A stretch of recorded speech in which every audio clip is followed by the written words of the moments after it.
Neraca adalah laporan keuangan yang menyajikan posisi aset, kewajiban, dan modal perusahaan pada tanggal tertentu. Neraca terdiri dari dua bagian yang selalu seimbang, yaitu aktiva sama dengan hutang ditambah dengan modal. Aktiva atau aset di bagian kiri menggambarkan kekayaan atau sumber daya yang dimiliki perusahaan. Kemudian modal di sebelah kanan yaitu modal sendiri, setoran pemilik atau modal awal kalau dalam bentuk PT, saham, dan akumulasi laba usaha ditahan, ditambah dengan hutang yang dipinjam dari pihak ketiga atau berupa kredit.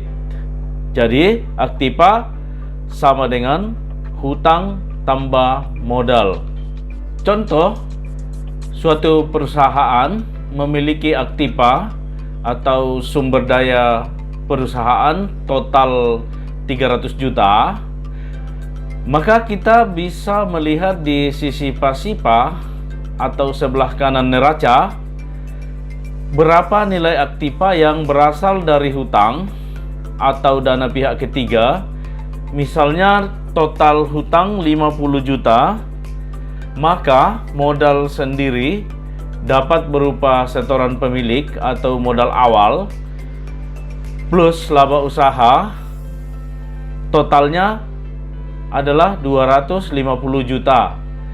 Total aktiva 300 juta berasal dari modal sendiri 250 juta plus hutang 50 juta. Jadi 300 juta rupiah berupa aset sama dengan hutang 50 juta rupiah ditambah modal sendiri sebesar 250 juta rupiah. Ya, kita lihat contoh dalam bentuk neraca sederhana, neraca kios laris manis per 31 Desember 2019.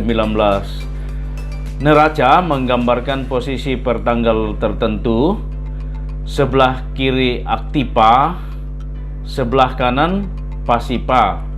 Sebelah kiri itu biasa juga disebut debit, sebelah kanan itu disebut kredit. Di sebelah kiri aktiva, sebelah kanan hutang ditambah modal. Sisi aktiva terdiri dari aktiva lancar dan aktiva tetap. Aktiva lancar disusun berdasarkan urutan yang paling liquid. Misalnya simpanan di bank lebih liquid daripada piutang. Karena itu, simpanan di posisi atas. Pada aktiva tetap disusun berdasarkan urutan unsur umur pemakaian dari umur pemakaian paling lama sampai dengan umur pemakaian yang paling pendek. Misalnya tanah bangunan lebih lama daripada kendaraan. Hutang atau kewajiban disusun menurut urutan jatuh tempo dari yang berjangka waktu pendek ke yang berjangka waktu panjang. Hutang lancar yaitu hutang yang jatuh tempo sampai 1 tahun atau 1 periode. Hutang jangka panjang lebih dari 1 tahun. Kemudian ekuitas atau modal diklasifikasikan berdasarkan sifat kekekalannya, misalnya setoran pemilik atau modal awal lebih kekal dibandingkan dengan laba ditahan. Contoh ini menggambarkan total pasipa 300 juta rupiah berupa hutang total 50 juta dan modal sendiri 250 juta sama dengan total aktiva sebesar 300 juta rupiah. Sekali lagi, aktiva menggambarkan sumber daya yang dimiliki perusahaan berasal dari hutang ditambah modal. atau total pasifa sama dengan total aktiva.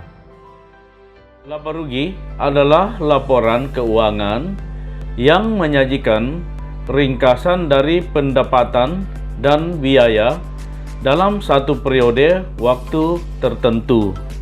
Contoh laporan laba rugi kios laris manis periode 1 Januari sampai dengan 31 Desember 2019. Laporan laba rugi per periode, sedangkan kalau neraca per posisi pada tanggal tertentu. Pos penjualan menggambarkan omset yang diperoleh pada periode yang akan dilaporkan atau dihitung. Kemudian harga pokok penjualan adalah total harga beli ditambah biaya-biaya untuk mendapatkan barang tersebut sampai barang tersebut siap dijual. Selisih penjualan dikurangi harga pokok penjualan didapatkan laba kotor.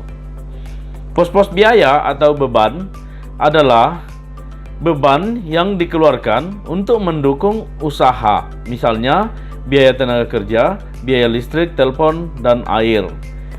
Nah, misalnya total biaya atau beban 80 juta rupiah, maka laba bersih adalah laba kotor 140 juta rupiah dikurangi biaya-biaya atau beban tadi 80 juta rupiah sama dengan 60 juta rupiah. Jadi laba bersihnya 60 juta rupiah.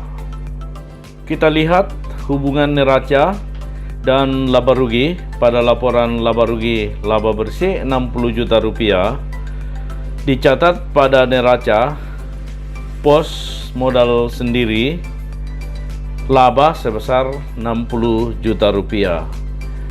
Jadi laporan laba rugi tidak terpisahkan dengan laporan neraca. Demikian pembahasan kita mengenai neraca dan laporan laba rugi. Pada video-video berikutnya saya akan menjelaskan kepada Anda bagaimana memahami dan membuat laporan keuangan secara sederhana. Terima kasih, saksikan video-video berikutnya. Jangan lupa subscribe dan klik loncengnya.